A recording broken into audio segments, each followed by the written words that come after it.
Thank you.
रूप पाहता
मनाचे संकल्प भावविलास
देवी तुम्हारा वाट तो आनी देवी तुम्हारा वाट तो देवी तुहारा वाटे तो आने देवी तुहारा वाटे तो आने देवी तुम्हारा वाट तो देवी तुम्हारा वाट तो देवी तुहारा वाटे तो आने देवी तुहारा वाटे तो आने गारे भोरा भारी गारे भोरा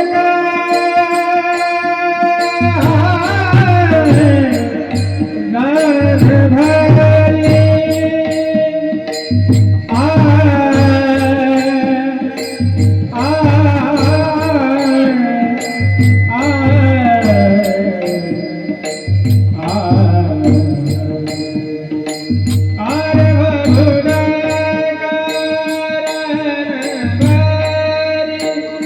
गारे बाबू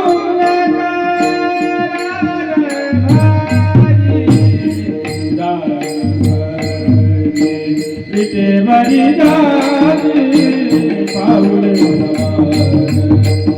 विटे बरी जाती पाऊले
शूरदाता शूरदाता विटेवरी जाती पाऊले विटेवरी जाती पाऊले तुझी एकदार शूरदाता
सवितोहार सघटितो आनिका ह्या रे ओनकार भरी विटेवरी ज्याची पाऊले समान तोची एकदान शूरदाता मनाचे संकल्प पाववील सिद्धी जरी राहे बुद्धी याची पायी विटेवरी ज्याची पाऊले समान तोची एकदान शूरदाता तुका म्हणे मज धाडिले निरोपा तुका म्हणे मज धाडिले निरोपा मार्ग हा सोपा सुखरूप विटेवरी ज्याची पाऊले समान तोची एकदान शूरदाता पांडुरंगा करू प्रथम पांडुरंगा करू प्रथम पांडुरंगा करू प्रथम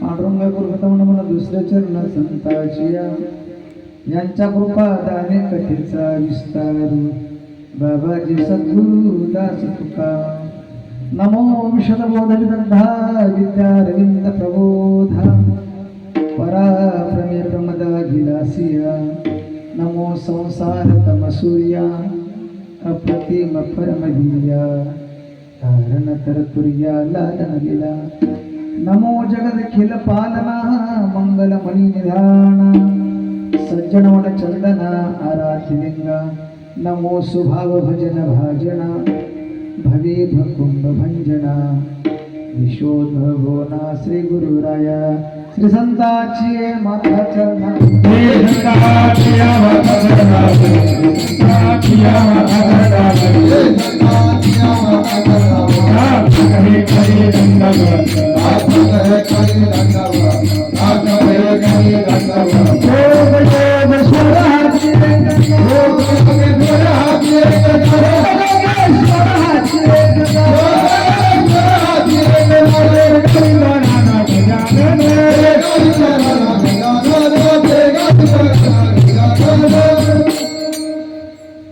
पांडुरंगा गुरुकृत म्हणून दुसरे चरण संताजी यांचा कृपा दाने कथेचा विस्तार बाबाजी सद्गुरुदास तुका प्रस्तुत प्राप्त प्रसंगी भगवत चिंतना करता निवडला भंग जगद्गुरु जगद्वंदिनी महाराष्ट्र भूषण शासनाने पंचम निर्माते संत सद्गुरु तुकोबाराय यांचा उत्कृष्ट महत्वाचा 4 चरणाचा आणि बहुतांशी वारकरी सांप्रदायिक लोकांच्या परिचयाचा असा सरळ सोपा अर्थसेवेकरता आपल्याकडे प्रगट केला.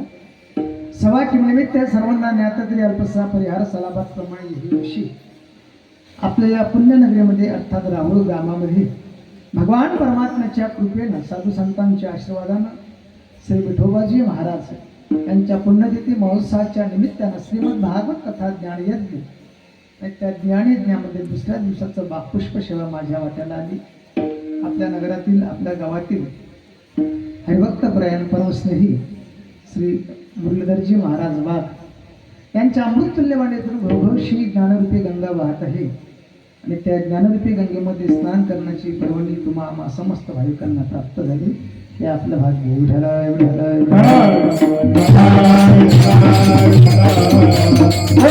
निमित्त आपल्याकडे विशक्तीने 4 चरणाचा अभंग हे निर्धारित वेळ आहे 8 ते 10 थोडी 15-20 मिनिटं लेट झाली त्याबद्दल माफी मागतो. पण काळजी करू नका. चक्रवाढ व्याजासह मोबाईलला देऊ 9 ते 11 आणि लेट झाल्याचा परिणाम 1.5 तास लेट सुरू म्हणजे 11च्या नंतर फक्त 1.5 तास 12:30 वाजता कीर्तन समाप्त होईल. अजिबात टेन्शन घेऊ नका. फक्त घड्याळामध्ये माझ्या पुढे तरी घड्याळ नाही हातातली घड्याळ बंद पडलेली आहे. तुमच्या चेहऱ्यावरच्या घड्याळावरती माझी सिस्टम चालू राहील. तुमच्या चेहऱ्यावरती 12:30 वाजले की आपल्या घड्याला बंद पडली तुकोबऱ्याचा 4 चरणाचा अभंग आपल्यापुढे विषद केला. तुकोबरे या अभंगाच्या माध्यमातून भगवान पंडित परमात्म्याच्या चरण रविंद्राजवळ मिळणारं जे शाश्वत सुख आहे त्या सुखाचा पत्ता सांगतात. ते मोना जे सुख आमच्या चेहऱ्यावरती तुम्हाला दिसते भासते वाटते ज्यामुळे तुम्ही आमच्याकडे कोण आकृष्ट व्हाल समाधानी व्हाल त्या सुखाचं गमक काय तुकोबऱ्या सांगतात. तोच एकदान शूरदाता भगवान पंडित परमात्म्याच्या चरणाजवळ ते सुख मिळते. त्यासाठीच मी ह्या लोकात आलो. कारण महाराजांनी सांगितलं तुमच्या मनाच्या पूर्ण इच्छा पूर्ण होते. तुम्हाला इच्छित अपेक्षित जे सुख आहे ते सुख प्राप्त होईल. पण एखाद्या म्हणावं महाराज हे तुम्हाला उपयोग करायचं कोणी सांगितलं तर महाराज सांगतात तुका म्हणे मज धाडीने निरूपा मार्ग हा सोपा सुखरूप सोपा आणि सुखरूप मार्ग जगाला कळावा एवढाच करता मला ह्या लोकात भगवान परमात्म्याने पाठवलं. थोडक्यात अभंगाचा भावार्थ संपला.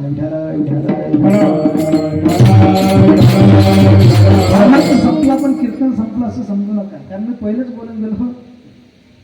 आत्ता 9:15 वाजले बंद पडली घड्याळमध्ये 12:15 12:30 म्हणजे साधारणतः 3-3.25 तास वेळ आहे. त्यामुळे यथावकाश अभंगाचा भावार्थ सांगण्याचा प्रयत्न करेन. आणखी विशेष म्हणजे माझं कीर्तन कधीच कोणाच्या चुकूनही डोक्याच्या वरून जात नाही. काय भागवत महाराज उंची कमी आहे जरा, त्यामुळे शब्द कानाच्या खालून जातात. आणि योग असा आहे की जिथं हे पुरुषांच्या डोक्याच्या वरून जाईल तर मला माहित नाही, पण महिलांच्या डोक्याच्या वरून जाण्याचा प्रश्न असते, कारण ते पहिलेच उंचीवर बसलेले आहे. तशी महिलांची उंची वाढलीच म्हणा, कारण 1500 रुपये सुरू झाले तेव्हाच तुमची उंची वाढली होती. मुख्यमंत्र्याच्या लाडक्या बहिणी झाल्या, त्यामुळे तुमची उंची किती आम्हाला कळलंच म्हणा. पण इथली स्टेजची उंची तुमची याच्यापेक्षा जास्त आहे, त्यामुळे तुमच्या डोक्याच्या वरून जाण्याचा प्रश्नच नाही. आणि हे खाली असल्यामुळे यांच्या डोक्याच्या वरून जातच नाही, कारण माझी उंची कमी आहे, मी पहिले सहन करू, त्यामुळे टेन्शन घेऊ नका. बिनधास्त आनंद लुटत कीर्तन आहे का. कारण कसं आहे की कीर्तनात प्रवचनात येताना माणसाला फ्रेश म्हणून आला पाहिजे, आनंदानं आला पाहिजे. याचं कारण आहे, आनंद मिळण्याचं, सुख मिळण्याचं एकमेव समाधान फक्त सप्ताहामध्ये असतं. तुम्ही आपण परम पूजनीय श्रीमंत संत श्री विठोबाजी महाराज यांच्या पुण्यतिथी महोत्सवाच्या निमित्तानं हा सप्ताह, गोसावीजी महाराज यांच्या पुण्यतिथी महोत्सवाच्या निमित्तानं सप्ताह करतात. काय गरज आहे पुण्यतिथी उत्सवाची? उत्सव साजरा करण्याची गरज काय? उत्सव शब्दामध्येच त्याचा अर्थ दडला आहे. उत्सव, उत म्हणजे वर आणि सव म्हणजे आनंद. आनंद वर येण्याचं साधन एक गमक जर काय असेल तर उत्सव. हे नसेल कळलं तर सोप्या भाषेत सांगतो, स्वरूपभूत स्थितीतला जो आनंद आहे तो अनुभूतीत व्यक्त होण्याचं साधन म्हणजे उत्सव. आणखी याच्यापेक्षा सोपं सांगतो, आपल्याच अंतःकरणामध्ये आपल्यामध्येच प्राप्त असणारा आनंद व्यक्त होण्याचं साधन आहे उत्सव आहे. हे सोडून कुठं जीवनामध्ये आनंद नाही. प्रत्येकाचं दुःखाचं घरानं ज्याचं त्याला माहिती आहे, त्यामुळे ते सांगण्याची इथं तरी काही आवश्यकता नाही. अर्थात इथं उत्सवच आहे, आनंदाचं प्रतीक आहे. आणि जर आनंदाचं प्रतीक असेल त्या उत्सवात जर आपण येत असाल तर इथं आनंदच मिळाला पाहिजे. असे मर्दूस चेहरे करून तुम्ही आपण कथा कीर्तनात प्रवचना सत्संगामध्ये येतं कामा नये. येता आनंद आनंदी असलं पाहिजे. का आनंदी असलं पाहिजे? तर तुम्ही आपण ज्याचे अनुयायी आहोत ते परमपिता भगवान परमात्मा, पांडुरंग परमात्म्याचं वर्णन करताना आपण सहज म्हणतो, सदय धवलहासं विठ्ठलं चिंतयामि. तुमचा आमचा बाप भगवान परमात्मा सदै धवलहासं विठ्ठलं चिंतयामि, सतत हसत प्रसन्न चेहरा आहे. रूप पाहता लोचनी किंवा तुझं पाहता सामोरी, वाता उठावेसे मन इत नाही नारायण, अशी अवस्था प्राप्त होते. असा असणारा भगवान परमात्मा, त्याचे तुम्ही आपण वंशज आहोत. आणि तो जर आनंदी असेल ना, आपण कसे असलो पाहिजे? आनंदीच ना. पण आपले चेहरे असे असतात की इथल्या लोकांचे चांगले आहे, पण बाहेरच्या ठिकाणचा अनुभव असा आहे ते जसं ते बोलून ना 12:30 वाजता त्याला काय झालं म्हणावं, त्याचं जर काय तुझ्या घरात ते काय दरोडा पडला की त्याला काही MPSCच्या प्रश्नातला आपण जर प्रश्नपत्रिका दिला, एखादा कोणता प्रश्न विचारला, इतका चेहरा पडलेला माणूस कथा कीर्तनाला येतो. कथा कीर्तन प्रवचन सत्संगामध्ये येताना असं झालं पाहिजे फ्रेश आनंदानं. भगवान परमात्म्याची तुम्ही आपण भक्ती करतो आहात, आपला मालक भगवान परमात्मा हसतमुख आहे, सदैव आनंदी आहे. आणि त्याचे तुम्ही आपण जर वंशज आहोत तर आपण सुद्धा तसेच असलो पाहिजे.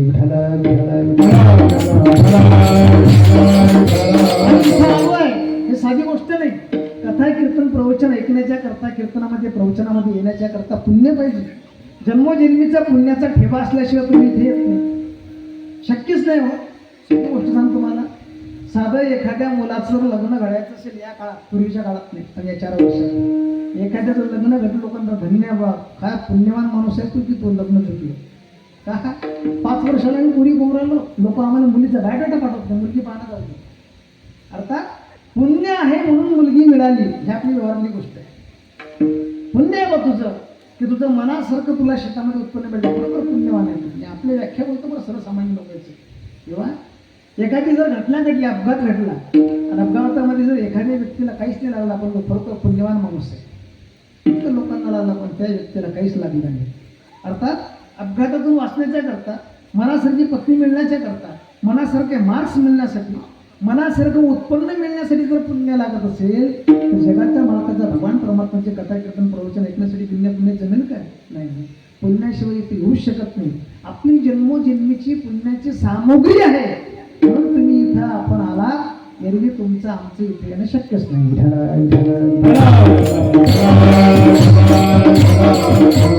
असं पुण्यवान तुम्ही आहात म्हणून इथं जमलात. आणि मला एक सांगायचं, जगद्गुरु तुकोबारायांच्याकडे जेव्हा तत्कालीन समाजांनी पाहिलं तर लक्षात आलं की महाराजांचं जीवन आहे काय. महाराजांच्या जीवनामध्ये 18 विश्व दारिद्र्य तो शब्द आहे. 18 विसे 18 विसे म्हणजे 18 गुणिले 20 360 दिवस ज्याच्या जीवनात दारिद्र्य आहे, इतकं दारिद्र्य तुकोबाराच्या जीवनात. पूर्वीचा काळ नाही बरं, पूर्वाश्रमीचा नंतर उत्तर आला आपला शेवटचा काळ. इतकी दयनीय अवस्था तुकोबाची की तुकोबाच्या घराचं रक्षण पुत्रांनी करावं, एवढी दयनीय अवस्था. पत्नी मुलांना अन्न मिळू नये एवढी विपन्न अवस्था, अन्नाच्या अभावी अन्न औषधीच्या अभावी देहत्याग करण्याची पाळी यावी एवढी दयनीय अवस्था जगद्गुरु तुकोबारायांची. पण जेव्हा तुकोबारायाच्याकडे लोकांनी पाहावं तेव्हा तुकोबारायाचा चेहरा नेहमी आनंदी, आनंदाची डोळी, आनंद तरंग, नाही का? नेहमी आनंद. हा सर्व आनंदमय तुकोबारायाचा जेव्हा चेहरा लोकांनी पाहिला तेव्हा विचार केला की आमच्या मनाच्या विरुद्ध थोडंसं घडलं तर आमचा चेहरा पडतो. थोडंसं मनाच्या विरुद्ध घडलं तर नाही का? साधी आपण एखादी सिरियल जर पाहत असू आणि कल्पना करा की 9 वाजता सिरियल समाप्त होते आणि विशेष भाग प्रसारण चालू आहे आणि 15 मिनिटात तो विशेष भाग आपण पाहणार आहोत. तितक्या टायमात जर लाईन गेली तर आपल्या चेहऱ्यावर आताच लाईन झाली पाहिजे होती का? 10 मिनिटं झालीच तर कदा आपला भाग झाला असता, तिथं चेहरा पडतो. म्हणजे सर्वसामान्य विषय की ज्याला काहीही व्हॅल्यू नाही, महत्व नाही, त्यावेळेस जरी लाईट गेली जीवनातली मी फक्त टीव्हीची, तरी चेहरा पडतो. म्हणजे बाकीच्या गोष्टी फार दूरच्या. म्हणजे मनाची विरुद्ध थोडंसं घडलं तर आपला चेहरा पडतो. तुकोबारायाच्या पत्नी झाली तरी चेहरा पडली. दुष्काळ पडावा, असलेली सर्व संपत्ती जी दिली होती ती परत कोणी आणली नाही, एवढी दयनीय अवस्था, तरी महाराजचा चेहरा पडला नाही. लोकांनी निष्कर्ष काढला की असं आहे का? काही झालं तरी महाराजचा चेहरा पडत नाही. आणि एक आम्ही आहोत, आमचा चेहरा कधी पडते मला सांगू. कल्पना करा की पहिल्या वर्षी जर एखादा माणूस कीर्तनकार एका गाद्यात सत्यासाठी जर आला, परत जर दुसऱ्या वर्षी आला, जो मागच्या वर्षी रिश्यू करायला होता त्याला जर पुढच्या वर्षी फोन केला तर तो फोन उचलत नाही. मग सत्ताच्या ठिकाणी आल्यानंतर माणूस सहज चौकशी करतो, का ते मागच्या वर्षी अमुक होते ते दिसून नाही राहिले. समजा महाराज हे काय सत्ता संपला त्यांनी हा मार्गच सोडला. म्हणलं असं काय ते काय जाऊ दे आता बघा, पण त्यांनी रस्ता सोडला, हा निवडणुका झाल्या गावातल्या, आणि मग काय थोडंफार उमेदवारांनी प्रयत्न केला आणि मग काय थोडीफार एक दिवस पिला आणि थोडीफार पिला आणि थोडाफार परिणाम झाला. आता या मंडपात पाय सुद्धा टाकत नाही. नेमका तो माणूस त्याला भेटला आणि विचारला का भाऊ मागच्या वर्षी एवढे तुम्ही सक्रिय होते नाही काय, कार्यान्वित होते, कृतीशील होते, आणि आता काय तुमचं घोडं वाढलं की तुम्ही परमार्थापासून एवढे दूर आले. तो सांगतो मला काय चाटतावं तुमच्या भागवताला कीर्तनाला म्हणलं. म्हणजे अरे काय फायदा भागवत ऐकून कीर्तन श्रवण करून. म्हणलं अरे बाबा एवढं संकट आलं काय तुझ्यावरती, एवढा कोरोनात वाचलेला का तू भागवतात कथा कीर्तनात, आणि आता एवढा वाचल्यानंतर ही भाषा तू वापरतो भानगड काय. म्हणतो महाराज मागच्या वर्षी एवढा चांगला मी सप्तात सक्रिय होतो, 7 दिवस घराचा पाय उंबरठ्यावर आणला नाही हो. फक्त मंडप म्हणजे मंडपच, तिथंच सेवा केली, 7 दिवस तिथंच जेवलो, तिथंच झोपलो, सर्व काही सेवा भागवत सप्ताहामध्ये केली. भागवत संपलं, परीक्षा सुरू झाल्या, पोरगा कॉफी करता करता पकडला गेला. काय चट्टा परमार्थ झाली तर सांगा.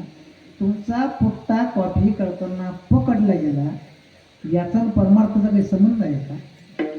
पण लोक एवढे विचित्र आहे, मनाच्या विरुद्ध थोडंसं घडलं की आपण परमार्थापासून परावृत्त होतो आणि परमार्थाला किंवा भक्ती करणाऱ्या लोकांना नाव ठेवायला तयार होतं. ही तुमची आमची मनोवृत्ती. पण जगद्गुरु तुकोबारायाच्या जीवनात एवढी विपन्न अवस्था आली तरी तुकोबाराया सतत हसतमुख, समाधानी, आनंदी, हे सर्व जेव्हा समाधानी पाहिलं तेव्हा विचार केला की महाराजकडे असं काय आहे की महाराज नेहमी आनंद देत राहतात. म्हणून लोक गेले आणि महाराजच्या पुढे हात देत म्हटलं बाबा तुमच्याकडे असं कोणतं गम काय हो, असं तुम्ही कोणता रस पेता. हा आम्ही रस पेला की 2-4 तास चालते आमचं गम, उतरेपर्यंत आमचा चेहरा आनंदी असतो. आमचं सोडला तर घरच्याचं दुःखीशील तो भाग वेगळा, पण जोपर्यंत ती चढला तोपर्यंत एवढा ताईट चालतो आपण, ते गावात कोणाही ताकद नाही, कुत्र आपल्या पुढे अडवू येत नाही. पण तुमचं असं काय आहे की तुम्ही 12ही महिने आनंदी, तुम्ही काय पिता काय खाता, नेमकं तुमच्या सुखाच्या मागचं गमक काय ते सांगा. तरच महाराज सुखाचं गमक सांगतात अभंगाच्या देवी तोहरा वाट कोणी सेवी तो हर वाटे तो तेरी तो हर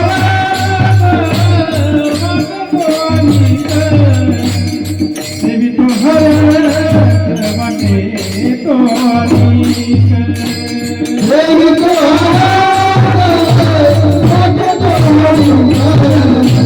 देवी तो माते तो माते देवी तो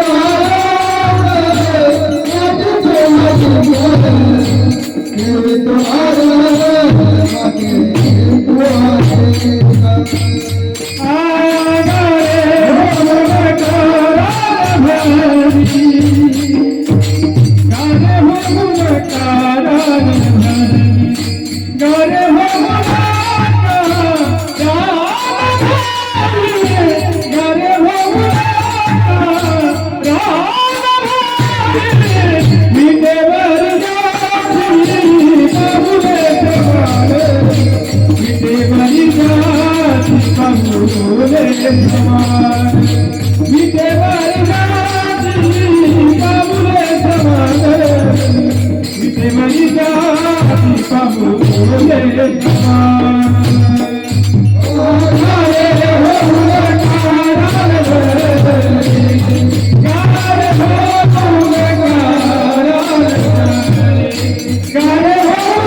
महाराजांनी सुखाचं गमत सांगितलं. महाराज सांगतो सज्जनांनो, माझ्या चेहऱ्यावर आनंद समाधान काय तर कारण नाही, मी एका रसाचं पान करतो. कदाचित तुम्हाला तो रस हवा असेल तर घ्या रे, होऊ नका रान भरी, तो रस मी तुम्हाला देतो. तो रस आहे कोणता? महाराज सांगता सेवी तुहा रस वाटितो आणि का, त्या रसाचं मी पान करतो, मी स्वतः सेवन केला आणि इतरांना वाटतो. या सेवितो शब्दाच्या माध्यमातून जगद्गुरु तुकोबऱ्याचा स्वार्थ दिसतो. जगतामध्ये काही स्वार्थ वृत्तीचे लोक आहेत, काही परार्थ वृत्तीचे लोक आहेत आणि काही स्वार्थ साधून परार्थ साधणारे आहेत. जसे स्वार्थी परार्थी आणि स्वार्थ साधून परार्थी साधणारे वर्ग आहेत, याची प्रामुख्याने दोन वर्ग पडतात. एक पारमार्थिक आणि प्रापंच. प्रपंचामध्ये स्वार्थी आहे, परमार्थामध्ये स्वार्थी आहे. प्रपंचामध्ये परार्थी आहे, परमार्थामध्ये सुद्धा परार्थी आहे. प्रपंचामध्ये स्वार्थ साधून परार्थ साधणारे आहे, तसे परमार्थामध्ये स्वार्थ साधून परार्थ साधणारे. थोडक्यात समजून आपल्या लक्षात येईल. प्रपंचातला स्वार्थी म्हणजे मी आणि माझं, असं म्हणतात. माझं भलं व्हावं, माझ्या संबंधित जे काही आहे त्याचं भलं व्हावं आणि आमचं भलं होत असताना इतरांचं वाटोळं झाले तरी चालते, हे ज्याची वृत्ती आहे त्याला व्यवहारिक स्वार्थी असे म्हणतात.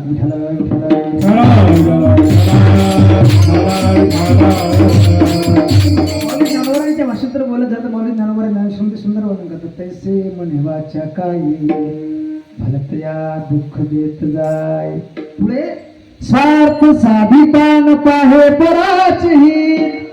जो स्वतःच स्वार्थ साधत असताना दुसऱ्याचं हित अनहित याचा विचार करत नाही त्याला व्यवहारिक स्वार्थी असे म्हणतात. लशी कळलं, सोपं सांगतो. कल्पना करा की पूर्वीचा काळ हा पारखेड ते आपला राहुल हा रस्ता आता डांबर झाला आहे, पण पूर्वीचा काळ कच्चा रोड आणि कच्च्या रस्त्याने एखादा माणूस पिंपळगाव वगैरे निघाला आणि त्याला नांदुरेला जायचं होतं, पण तो वसाडी मार्ग रस्ता तो विसरला. रावळ फाट्यापर्यंत लोकांनी सांगितलं मला तुम्हाला नांदुरेला जायचं नाही, इथून सरळ पारखेड आणि पारखेडून नांदुराला जाऊ शकता. ठीक आहे. आता पूर्वीचा काळ आपण भाऊसाहेबांवर गाडी होती, हा प्रवासाला निघाला, नेमका आपल्या गावाच्या पुढे 1-1.5 किलोमीटर अंतरापर्यंत पोचला आणि पाटाला पाणी सुटलेलं होतं. आताही आहेच म्हणा, पण पूर्वी डांबर नसल्यामुळे काय झालं, रस्ता थोडासा चिखलानं माखला, त्याला आपण काय तो चिखल झाला किंवा गारा झाला आणि साहेबाची गाडी नेमकी त्या चिखलामध्ये फसली. साहेबाची गाडी चिखलामध्ये फसली. साहेबांनी लाख प्रयत्न केले, पण साहेब माझ्यासारखा स्ट्रॉंग होता. लाख प्रयत्न केला पण गाडी की साहेबाची हालत नव्हती. शेवटी साहेब घामा झोपून झाले, बाहेर उतरले 15-20 मिनिटं टोले घेतले, शांत बसले, म्हणलं आता काहीच पर्याय नाही, आता आपल्याला दिवसभर इथं उन्हातून मरावं लागतं, तर काही शक्य नाही, कोण गाडी काढणार. हा काही रहदारीचा रस्ता आहे, शॉर्टकट रस्ता आहे. आणि असं आहे, जेवढी शॉर्टकट तेवढी कटकट लिहून ठेवा. जितकी तुम्ही तुमच्या जीवनामध्ये शॉर्टकट वापरसा, तितकी कटकट तुमच्या पाठीमागे आहेच. समजा ते कुठली असू दे, ते आहेत. लोकांना वाटते की आपण फास्ट निघून जाऊ. जसं मी आज 7 वाजता शेगावातून निघालो, 6:45 म्हणलं फास्ट निघू, स्कूटीनं आणता हे मोठी गाडी आणतो, हे थोडीशी जोरात चालते, लाईट चांगला पडते, नेमकं थांबत आणून गाडीचं लाईट बंद पडलं. आता काय डोकं पडतात. शेवटी 20 मिनिटं तर गाडीच्या करता गमवावं लागलं. मला हे सांगायचं, जितके आपण मार्ग शॉर्टकट सहजतेचे निवडतो, तितके डोकंदुखी जे असतात. तो माणूस तसाच निघाला, मार्गस्थ झाला, गाडी चिखलामध्ये फसली, 15-20 मिनिटे विचार केला, गाडी मागे पुढे करण्याचा प्रयत्न केला, पण 4 चाकी गाडी त्याच्यानं काही निघत नव्हती. बरं, खाली उतरून धक्का तिथं आहे, चिखलात टोंगलावर फसला. अर्धा तास त्याचा पराक्रम चालला गाडी काढण्याचा, पण गाडी निघत नव्हती. शेवटी कुठेतरी बाहेर एखाद्या झाडाच्या खाली आश्रयाला बसू आणि एखादं वाहन घ्यायला आले की त्याला धक्का द्यायला, टोचिंग करून लागू, गाडी चिखलाच्या बाहेर काढू, हा विचार करतो. गाडीच्या बाहेर जेव्हा निघाला तेव्हा तिथं असलेल्या झाडावरती 2-4 मुलं बसलेली होती. त्यांनी पाहिलं आणि आवाज दिला, रामराम साहेब, रामराम रामराम. हो साहेब, गाडी फसली का? साहेबाने गाडी फसली का? नंतर गाडी तू बोलते, अरे बाबा चिखलात फसली दिसते तुला. म्हटलं बसा, तुम्ही शांत बसा साहेब, आम्ही तुमची गाडी काढून देतो. साहेबाने विचार केला, हे मुलं काय गाडी काढणार, पण ते स्ट्रॉंग होते. त्या मुलाने अख्खी ते मारुती अल्टो 4 चाकी गाडी अख्खी 4 गाडीत उचलली, अक्षरशः रस्त्याच्या पलीकडे नेऊन टाकली. घ्या साहेब, जा आता. साहेबाला आनंद वाटला की आपण 1 तासापासून ट्राय करतो, गाडी काढण्याचा प्रयत्न करतो, चिखलात तो गाडी निघत नाही. आणि मुलं एवढे सुपीक, अख्खी कार उचलून रस्त्याच्या कडेला ठेवली. बाबा काय चांगले मुलं आहे, किती चांगला कार्यक्रम केला मी. आपली पुढची म्हणजे जी काय असेल, जी योजना असेल ती आता सफल केली. आता इथंच आपल्याला भजन करत बसावं लागलं असतं. म्हणून साहेब प्रसन्न झाले, खिशातले 1000 रुपये काढले. साहेबांनी मुलाच्या हाती टेकवले, म्हणलं घ्या, हे तुम्हाला एक बक्षीस म्हणून तुम्हाला 1000 रुपये देतो. मुलांनी 1000 रुपये घेतल्यावेळी 150 रुपये चौघांनी वाटून घेतले. साहेबांनी गाडीला सेल मारला, गाडी पुढे घातणार. परत साहेबाच्या डोक्यात आला, म्हणजे एवढे मुलं चांगले आहेत की साहेब मुलांच्यामुळे आपलं आज होणारं जे नुकसान, संभाव्य नुकसान टळलं. त्यामुळे आपण मुलाची थोडीशी आतुरतेनं चौकशी केली पाहिजे. कधीकडे या गावात आले त्याला भेटू, यांना काहीतरी आधार देण्याचा प्रयत्न करून म्हणून मुलांना सही विचारलं, काय बाबा तुझं नाव काय? त्यानं सांगितलं, प्रत्येकाने आपापली नावं सांगितलं. मी विचारलं, तुम्ही काय करता? म्हणून म्हणलं काय करणार साहेब? तर म्हणलं नाही की नोकरी उद्योग धंदा. म्हणलं उद्योग नाही, हे आम्ही धंदे करतो, नोकरी बिक्री काही नाही. म्हणलं काय धंदे करता तुम्ही? म्हणलं धंदे काय करणार महाराज, छोटंसं गाव आहे, या गावात कुठला उद्योग, कुठला धंदा काहीच नाही. म्हणलं मग तुमचा उदरनिर्वाह कसा चालतो? म्हणलं उदरनिर्वाहाचं काय, अशाच लोकांच्या गाड्या चिखलामध्ये फसतात. लोकांच्या गाड्या फसल्या की आम्ही अशी मदत करतो. लोक 100-200, 500, 1000 रुपये देतात. ते 1000 रुपये आले, मी तिथं 4 वाटून देतो. आमची 4 मैत्री आहे आणि त्यात आमचा प्रपंच चालतो. साहेबाला आनंद वाटला की फसलेल्या लोकांच्या गाड्या काढतात, बिचारे चांगले मुलं आहेत, नाही काय, गरजू लोकांची मदत करतात. खरोखर आनंदाची बाब आहे. म्हणलं गोळं तुमचा असा उद्योगधंदा व्यवस्थित चालत राहावा. पण सांगू का, गाड्या पावसाळ्यामध्ये चिखलात गाड्या फसतात, ठीक आहे रे, कधी कधी हिवाळ्यात फसतात, पाटाला पाण्यामधून ठीक आहे, पण उन्हाळ्यात कसं काय? तुमचा पावसाळ्यातला उदरनिर्वाहाचा व्यवसाय मला समजला की चिखलात फसलेल्या गाड्या तुम्ही काढता, लोक तुम्हाला बक्षीस देतात, ठीक आहे, मी 1000 दिलं तुम्हाला, लोक 5000 रुपये देत असतील. पण उन्हाळ्यामध्ये तुमचा प्रपंच कसं चालतो? तुम्हाला त्याचं काय मारा, तो प्रपंच आम्हीच चालवतो. म्हणलं तुम्ही चालवताय मला माहिती आहे, पण कसा चालतो? तुला कसा चालणार आहे? पावसाळ्यामध्ये देवाची कृपा असतात, पाऊस पडतो म्हणून गाड्या फसतात, आम्ही काढतो, बरोबर. हिवाळ्यामध्ये डिसेंबर महिन्यापासून फरवरीपर्यंत सरकारची कृपा, पाटाला पाणी येते आणि ते शेतकरी लोक पाठ फोडतात इकडे तिकडे पाणी देण्यासाठी, त्याच्यामुळे आमचा प्रपंच चालतो. म्हणलं हे बरोबर आहे. पण एप्रिल मे जूनचं त्याचं तुमचा प्रपंच कसं जातो? म्हणलं तो उपदेव आम्हीच करतो. म्हणलं का, रस्त्यात सोकला की मोटरनं पाणी रस्त्यात सोडतो. म्हणजे गाडी फसो का साहेब फसो, फक्त आमचा खिस्सा गरम झाला पाहिजे, ही ज्याची वृत्ती आहे त्याला व्यावहारिक स्वार्थी असं म्हणतात. असा जो स्वार्थी माणूस आहे याचा जगताला काय उपयोग होईल? असा हा जो आहे त्याला परमार्थी प्रापंचिक स्वार्थी देतात. फक्त स्वतःचं मै भला आणि मेरा भला, बस माझं भलं व्हावं, माझ्या कुटुंबाचं भलं व्हावं, इतरांचं वाईट वाटवलं झालं तरी चालते, की ज्याच्या मनोवृत्ती त्याला व्यावहारिक स्वार्थी असं म्हणतात. हा झाला व्यावहारिक स्वार्थी. व्यावहारिक परार्थीच्या पुढचा वर्ग आहे. तो व्यावहारिक परार्थीचं फक्त लोकांना सांगण्याचं काम करतो. संतांच्या भाषेत पोहुने कासे लाई तो आणि का म्हणाले त्या मूर्खा कालिया, म्हणाले त्या मूर्खा काय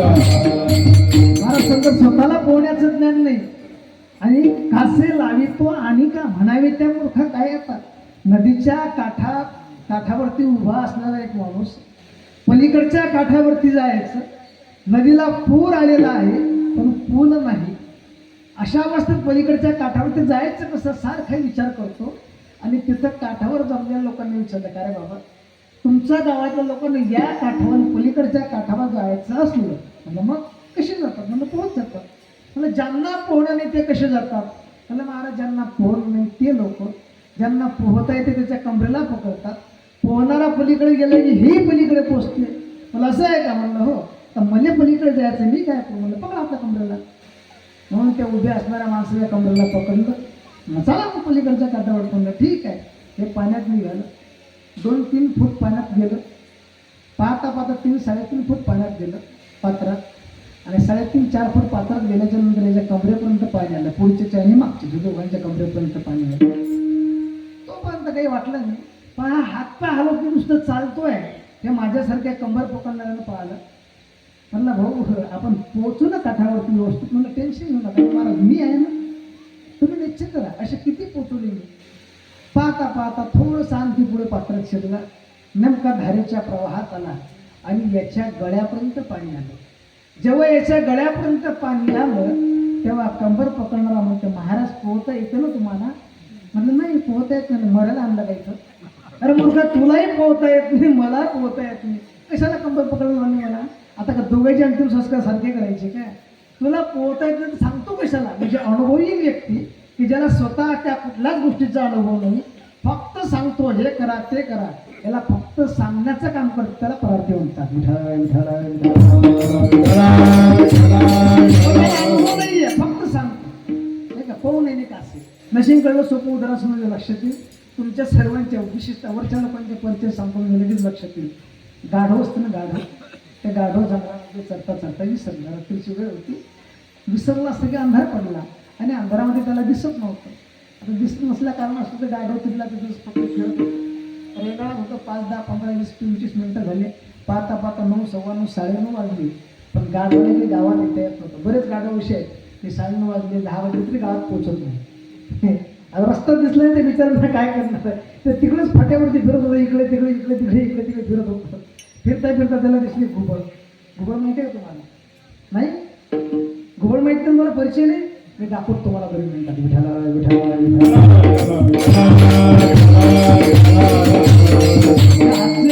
नळ असतं ना सरकारी नळ आपल्या गावात म्हणजे पाण्याच्या करता असावे आणि 15-20 दिवसानंतर पाणी कमी यावं दररोज 20 दिवसानंतर घुबड सांगतो बरं कुठं असते का म्हणजे आमच्याकडची सांगतो तुमच्याकडची मला माहिती नाही 20 दिवसानंतर गावातल्या नळाला पाणी येणार हे आदल्या दिवशी ग्रामपंचायतच्या कर्मचाऱ्यांना गावात दवंडी दिलाय का होय का उद्या सकाळी 5 वाजता ग्रामपंचायतच्या नळाला पाणी येणार आहे डम वाजली दवंडी लोकांना भला आनंद वाटला सकाळी पाणी येते 20 दिवसापासून नळाला पाणी नाही म्हणून जिच्या घरापुढेच नळ होता सरकारी नळ ते स्टँड होतं ती सकाळी 4 वाजता उठली आपले पोचार भरणे मळके हांडे त्यांना बिनाच्या नळाच्या खाली लावले 5 वाजेपर्यंत नळाच्याकडे आतुरतेनं पाहत होते आता पाणी येईल मग पाणी येईल मग पाणी येईल मग पाणी येईल पाणी पाहता हिच्या डोळ्यातून पाण्याला पण नळाला पाणी नाही आलं शेवटी घरात गेली तुम्ही बिचारायला दात बीत घासून चहा घेऊ मस्त टाईट आणि नंतर बाहेर तोपर्यंत नळ येईल होऊ शकतं आपला ग्रामपंचायतीचा कर्मचारी झोपला असेल उठलाच नसेल म्हणून ती दात घासायला घरात गेली आणि तितक्या टायमात नळाला पाणी आलं नळाची धार त्या घागरमध्ये मडक्यामध्ये पडतानाचा आवाज आला या नळाजवळ कोणीच नाही खिडकीतून दुसऱ्या बाईनं पाहिलं की नळाला पाणी आलं नळाजवळ कोणीच नाही ती धावतच आली आणि तिची 15-20-25 लिटरची कॅन त्या नळाच्या खाली लावली मीची कॅन बाजूला केली समजलं ना जी 4 वाजतापासून उठेल होती 4 वाजतापासून नळाची खाली कॅन लावली होती 4 वाजतापासून सगळे भांडे तिनं आणून ठेवले होते तिचे भांडे बाजूला सारवले आणि 5ल्या पायरी 5 वाजता उठली हिचे भांडे सरून हिची कॅन लावली हिची अर्धी कॅन होत नाही तेवढ्या दात घासत तोंडात फुकत त्या नळाजवळ आली मग तिले घुबड तोंडे आता उठली झोपेतून चालली मोठी पुढे तुझं बदला तिकडे समजलं ना घुबड जिले अंधारात दिसत की ती घोबड जंगलातली गावातली नाही. त्या घोबडचा स्वभाव आता दिवसा फुटते डोळे दुडुडाचे. ते घुबड ज्याला अंधारामध्ये दिसते ती त्या गाढवाला भेटली आणि गाढवाला भेटल्यानंतर गाढवाला नमस्कार केला. नमस्कार गाढव साहेब. नमस्कार. इकडे कुठे फिरता? गाढव म्हणला कुठे फिरता म्हणजे गावात जायचं. म्हणलं जा ना मग. म्हणलं जायचं मग रस्ता दिसत नाही हो. मला असं कसं काय दिसत नाही? तर म्हटलं मला दिसत नाही अंधारा पडल्याच्यामुळे. आतले घुबड घुबडला कधी बापाच्या जीवनात अंधारा पाहिला नाही. तिथे उजेडाचा काय अनुभव नाही. तिला रात्री दिसते. ते म्हणलं काय मूर्ख आहेस तिथं कुठे अंधारा एवढं स्पष्ट दिसते. ते गाढव म्हणलं घुबड तू घुबड आहेस मी गाढव आहे मला दिसत नाही तुला दिसते. मला तुला दिसत नाही ना. म्हटलं मला दिसतं ना. म्हटलं मी सांगते ना तुला रस्ता गावाचा. म्हटलं तू कसं काय सांगशील? म्हटलं गाढवात डोकं लावू नको घुबड्या सांगणारी आणि खरोखर सांगतो मी सांगतो तुझं ऐकलं तर तुला रस्ता दिसणार. म्हणून घुबड्यानं सांगावं गाढवानं ऐकावं. ज्या ज्या ठिकाणी घुबडा सांगतात आणि घरचे गाढव ऐकतात त्यांना रस्ते चांगले दिसतात. समजलं घ्या तुम्ही काहून असल्यामुळे समजलं नाही पण घुबडांनी रस्ता दाखवला गाढव त्या मार्गाने गेले कल्याण झालं समजा विठाला. कोणतेही पकडा तुम्ही 2 पायाचं पकडा की 4 पायाचं पकडा तो तुमचा स्वतंत्र प्रश्न आहे. आता किराणा आहे कपड्याचं दुकान आहे जसं जसं मापात बसेल तसे तुझे कपडे घालायचे असतात. पण तुम्ही कोण जे अर्थानं पकडलं ते गाढव मला मान्य आहे. 2 पायाचं पकडा की 4 पायाचं पकडा त्याला गाढव म्हणतात बरं लोकांनी घरचे म्हणतात. एखाद्या माणसाच्या घरात सून आली की तो माणूस मोठ्या आनंदाने छाती करून सांगते पठ्ठाचं लग्न पोरगी पाहायला गेलो पोरगी नवरीच घेऊन आलो. किती दिवस महिना 2 महिने झाले 4 महिने झाले. मग त्याला विचारा का हो 15 दिवस झाले गावात दिसून नाही राहिले तुम्ही? म्हणलं गावात असतो म्हणलं नाही मंदिराकडे येऊन राहिलं. म्हणलं नाही गोठ्यात असतो आपण. म्हणलं का? हा आता काय करता त्याला महाराज कोणाला कर्माची कथा सांगा. म्हणलं काय झालं? ते सुनबे वागत नाही का? ते जेवणाची चहा पाण्याची काही अडचण आहे का? तिच्या वडिलाला तुम्ही म्हणसाल तर मी फोन करतो आपल्या परिचयाची येते. हे मूर्खपणा करते का ती? ऐकत नसेल तर मला सांगा. म्हटलं महाराज सुनबाईने नाव ठेवून काय फायदा आहे? म्हटलं मग आपलं गधयानं समजलं ना. आपला गाढव आहे ना तिची काय ताकद ते आपल्याला घराच्या बाहेर काढायची. पण हे आपलं ते मागून आले शाळेने झाले नाही आपलं गधं नाही काय 4 दिवसात डोक्यावर घेतलं समजलं ना गधं. त्या घुबडीच्यामुळे हे गधं वाय गेलं जंगलातलं. ते घुबड सांगायले आणि गाढव ऐकले चाल उजवीकडे. आता घुबड गाढवाच्या पाठीवर बसणार रस्ते दाखवायले गाढव उजवीकडे. तर पुढे डावीकडे टर्न आला घुबड म्हणला डावीकडे. गाढव डावीकडे उजवीकडे डावीकडे उजवीकडे डावीकडे करता करता करता सकाळचे 6:30 वाजले. पण घुबड गाढव ते गावात पोचलं नाही. 6:30 वाजले आणि मग सूर्योदय झाला. जसा सूर्योदय झाला तसा सूर्योदय झाला रे झाला. त्या घोबड्याची नजर संपली. कारण सूर्योदय झाला रे झाला दिवसापुरती डोळे डुडुडाचे. घोबडची नजर संपली तिचं दिसणं बंद झालं. मग तिनं डोकं लावलं भागवत महाराज की जर आपण आपलं गेले गावाला आणले आता जर म्हटलं गाढवा मला दिसत नाही. कोण म्हणते घुबड मला दिसत नाही असं म्हटलं तर गाढव याच्या राशन कार्डमध्ये आपलं नाव टाकते. म्हणजे घुबडे जे आपण गाढव आपल्याला कोणा गाढव म्हणू नये म्हणून तिनं गाढवपणा केला. अंदाजे मार्ग सांगणं सुरू करा उजवीकडे. आता त्या अंदाजे सांगायचे उजवीकडे घुबड किंवा अंदाजे फिरायचं उजवीकडे डावीकडे उजवीकडे डावीकडे असं करता करता कोणती ठणठणीत 70-80 फूट कोण विहीर होती. त्या विहिरीच्या जवळ गाढव पोचलो. अंदाजेच म्हणलं घुबडला उजवीकडे. जसं उजवीकडे तसं म्हणलं घुबड खाली गाढव सत्ता झाला काला झाला. पण गावात पोचलं का आंधळ्याचे पाठी लागले आंधळे हात मागे पुढे घातले मागे पुढे घातले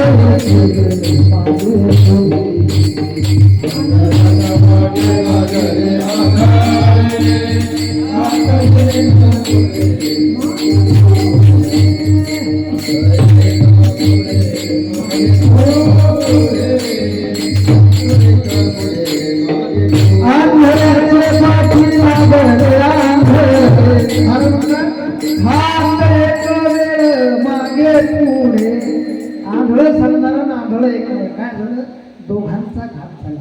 म्हणजे सांगणारालाही अनुभव नाही ऐकणाराला अनुभव नाही. आपला विषय असा आहे फक्त सांगण्याचा प्रयत्न करतो त्याला व्यावहारिक परार्थी म्हणतात. याच्या पुढचा वर्ग आहे तो स्वार्थ साधून परार्थ साधतो तो म्हणजे तुमचा नाही काय. दिवसभर हाडाचे काढे करायचे, रक्तांचं पाणी करायचं, जे काही मिळकत असेल त्यातून आपला प्रपंच चालवायचा आहे. आणि त्या प्रपंचातून काही पैसा, काही संपत्ती धार्मिक कार्याकरता खर्च करायची, व्यतीत करायची, याला म्हणतात स्वार्थ साधून परार्थ साधणे, नाही का? जसं या स्वार्थ साधून परार्थ साधण्यामध्ये अनुभव जाते. आजच्या आई आपल्या हरिभक्तपरायण देशमुख भाऊ असतील किंवा गायकवाड महाराज असतील, नाही का? आपला प्रपंच साधायचं, प्रपंचासोबत परमार्थ, सकाळ संध्याकाळ अन्नदानाची व्यवस्था होती, त्याला स्वार्थ साधून परार्थ साधणं असं म्हणतात. हा झाला प्रापंचिक वर्ग. तसं परमार्थातला स्वार्थी असा आहे की तो योग या साधनेच्या द्वारा समाधी अवस्थेपर्यंत पोहोचतो, पण त्याचा जगताला उपयोग मिळतो, त्याच्या स्वानंद सुखामध्ये फक्त मग्न असतो. जगाच्या कल्याणाचा तो कधी प्रयत्न करत नाही, किंवा ते वांगडीत पळत नाही, फक्त समाधी सुख होतो. हा स्वार्थी, परमार्थिक स्वार्थी. दुसरा परमार्थिक परार्थिक म्हणजे आमच्यासारख्या लोकांचं फरक आहे. आम्ही लोकांना सांगतो अन्नदान करा, नाही काय? एकादशीला उपवास धरा, द्वादशीला अन्नदान करा. लोकांना महाराज तुमची कुठं पंगत असते, पहिले सांगायला लागते बाबा खायला असते, वेळ नाही तर अन्नदान करता कुठं, पण सरी अशा नसतात बरं का. सरच महाराज लोक फक्त परार्थ सत्ता असं म्हणायचं नाही मला, कारण बाकी महाराज शब्द उद्याची पंगत हरिभक्तपरायण वाघ महाराजची, नाही का? म्हणजे फक्त सांगणारेच आहे असं म्हणायचं नाही. कारण मी पत्रिका पाहिल्यानंतर मला विषय आनंद वाटला. मला आनंद असा वाटला की माझ्या कीर्तनाच्या खाली गेलं तर सौजन्य हरिभक्तपरायण मुरलीधर महाराज वाघ, नाही का? वाघ महाराज ज्याच्या कीर्तनाकरता लोक सौजन्य घेतात, नाही काय? ज्यांच्या कथेकरता लोक सौजन्य घेतात, त्या व्यक्तीनं माझ्या कीर्तनाकरता सौजन्य घ्यावे, यापेक्षा कोणतं सौजन्य पाहिजे? याला वारकरी संप्रदाय म्हणतात. देण्याची परंपरा, देण्याची अवस्था, देण्याची वृत्ती हे फक्त वारकरी संप्रदाय. आणि सांगायच्या विषय सोपं, दिल्याशिवाय जीवनामध्ये काहीच प्राप्त होत नसतं. नशीब कळलं तर सोपं पौराणिक कथा समजून आपल्या लक्षात येईल.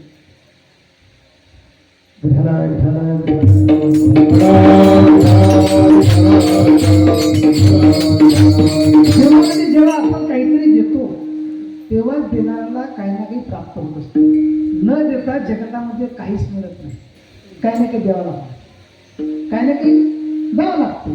नशेकडनं समुद्र असो. कालिदास नावाचे थोर कवी दुपारच्या वेळेला राजा भोज राजाच्या दरबारामध्ये जायचं होतं, आणि असं वैशाख मे महिना होता, रखरखत ऊन होतं, खालून जमीन तापलेली होती, वरून सूर्य आग ओकत होता. आणि अशा अवस्थेमध्ये राज दरबारामध्ये जाण्यासाठी निघाले. आपल्या डोक्याला मस्त रुमाल गुंडाळला किंवा फेटा गुंडाळला, पायामध्ये चप्पल पादत्राण घातलं आणि निघाला तो पैदल कालिदास राज दरबारामध्ये.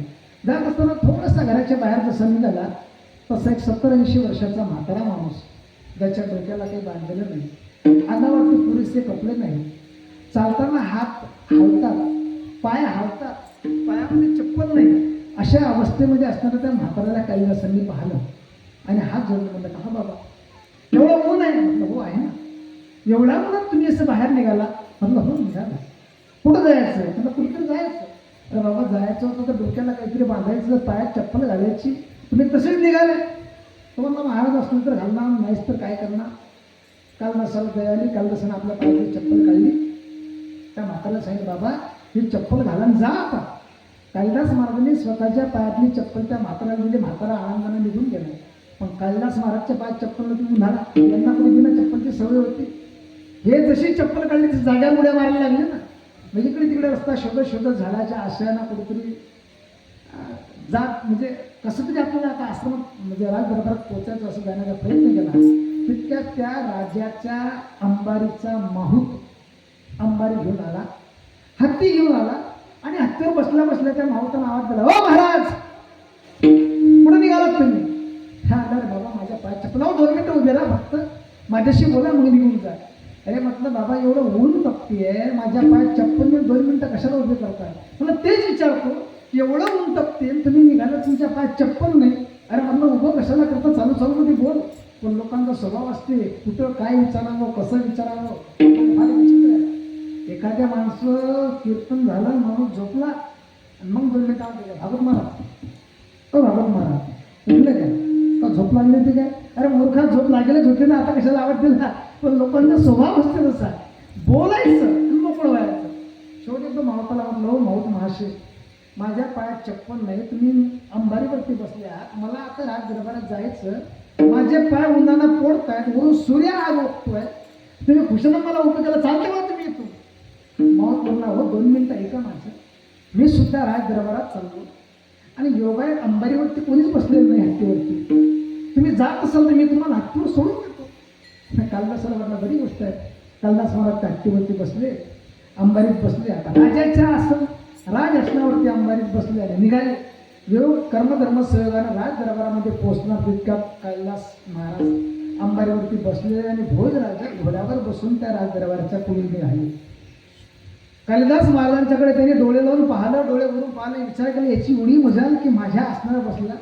पण शेवटी तो राजा होता आणि हुशार होता, विद्वान होता आणि ही कालिदास महाराज साधने विद्वान होते. त्यांनी विचार केला आणि सहज सहज सहज गंमत म्हणून कालिदासांना म्हटलं, बाबा महाराज हा आमच्या गादीपर्यंत आपली मजल गेली नाही काय, म्हणलं महाराज काय करणार, हे काही सहज तरी मिळाले, काहीतरी दिलं म्हणून मिळाले नाही काय.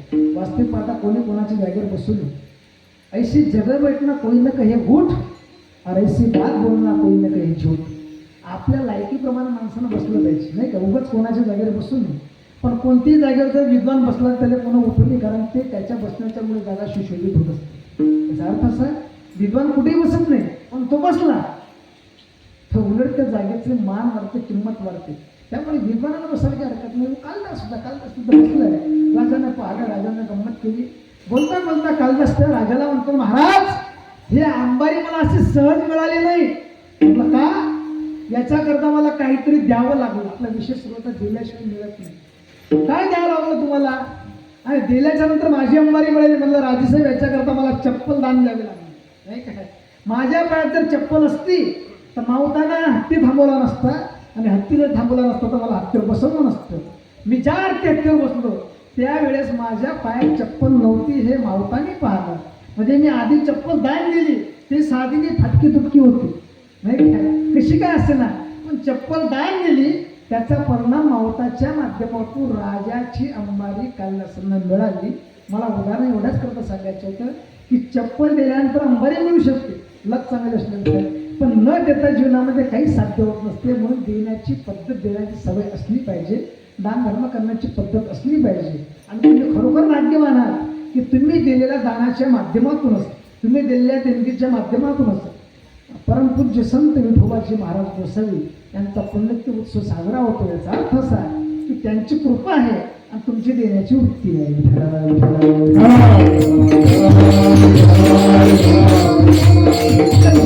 परार्थी की परार्थ स्वार्थी साधतो, परार्थी साधतो. जे संत महात्मे किंवा जे लोक इतरांना सांगण्याचा प्रयत्न करतात ते परार्थी.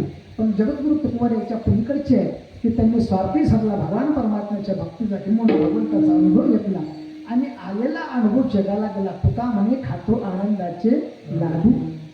स्वतः तो आनंद घेतला, भक्तीचं सुख उपभोगलं आणि मग भक्तीचं सुख उपभोगून भक्तीच्या सुखामध्ये काय गमक आहे ती इतरांना देण्याचा प्रयत्न करा. नका तर फडून घ्या रे तुम्ही. स्वार्थ साधला, भगवान परमात्म्याला प्राप्त केलं आणि परार्थ साधला की जो जगाचा मला भगवान परमात्मा इतरांना कळला नाही तो सर्वांच्या करता आणलेला रूपा बरे करुणी खडे हरिदासी. सर्वांच्या करता तो भगवान परमात्मा किंवा भक्तीचं दालन सर्वांच्या करता मुक्त केलं, मोकळं केलं. हा संत महात्म्याचा असलेला त्यांच्या जीवनातला परार्थ. तो परार्थ तो कुमारासंना आम्ही त्या भक्तीचं सुख उपभोगलं ते तुम्हाला देतो. पण महाराजांनी मधात ब्रेकर टाकला, नका जाऊ आत राहणार. तुम्ही जर विषयाच्या अधीन गेला तर तुम्हाला ते सुख उपभोगता येणार नाही. म्हणून महाराजांना घ्यावे होऊ नका रान भरी. तुम्हाला ते सुख, तो आनंद, तो रस, जो रस आम्ही भक्तीचा टाकतोय तो रस तुम्हाला देतो, मात्र रानभरी होऊ नका. आता रस कोणता आहे? रसाचं असं वर्णन केलं आहे. कुठं रसाचं एक प्रकारचा रस, कुठं 2 प्रकारचा रस म्हटलं आहे, कुठं पंचरस म्हटलं आहे, जेवणातले षडरस म्हटलं आहे, कुठं मराठी साहित्यकारांनी 81 रसाचं वर्णन केलेलं आहे. मात्र माऊली ज्ञानोबांनी 9 रसाचं वर्णन केलं. हास्य, विभित्स, अद्भुत, वीर, करुणा, रौद्र, भयानक, शांत, या 9 रसाचं वर्णन केलं आहे. आपल्याला एका रसाचा विचार केला तर आपले सायावर असेच वाचतील नाही काय. शेवटी तुम्ही काय रस पुरवलं महाराज, चला रस करत कीर्तन, पण शेवटी कीर्तन रस नाही आला. असं होऊ नये म्हणून तूर तर रस आवडतो, कारण आपल्याला मुटकेच रस माहित आहे. एक तर उसाचा रस माहित आहे चालू आहे तो, 15 दिवसांना येणारा आंब्याचा रस माहित आहे, आणि जे मोसंबीच्या रसाचे गिऱ्हाईक आहे ते आपल्याकडे आलेच नाही, संत्रीचे मोसंबीचे आहे. त्यामुळे तो रस इथे सांगण्याची गरज नाही. पण नवरस जे आहे, जे संत महात्म्याने सांगितले ते नवरसापैकी शांतनाम ब्रह्मरस, त्या ब्रह्मरसाचं पान जगद्गुरु तुकोबऱ्या सुद्धा आम्ही केलं, ते तुम्हाला देतो. मात्र विषयाच्या आधी जाऊ नका. विठ्ठला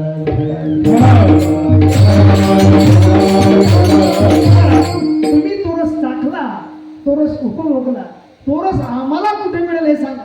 तुम्ही सांगितलं ना शांतनाम ब्रह्मरस, ज्या ब्रह्मरसाच्या माध्यमातून अत्यंत दुःखाची निवृत्ती, परमानंद सुखाची प्राप्ती हे तुम्ही बोलले.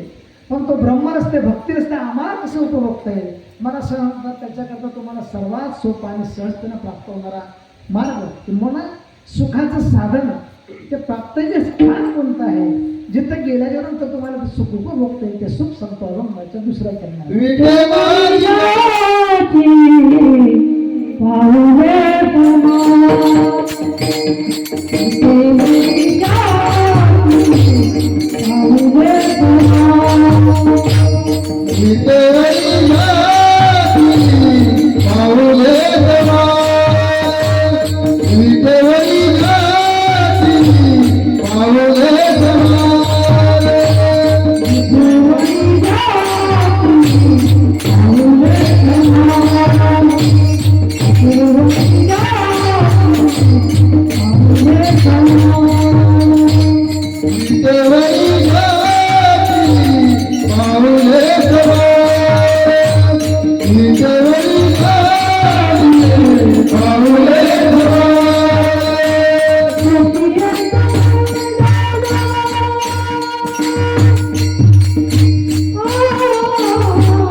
सुख साधन कुठं आहे? फक्त आवास विटेवरी ज्याची पाऊले समान, तोच एक दान शूळदाता. ज्या भगवान पंडित परमात्म्याची चरणरविंद विटेवरती सम आहे, त्याच्याकडे तो रस मिळते, ते सुख मिळते. तुम्ही त्यांच्याकडे जा.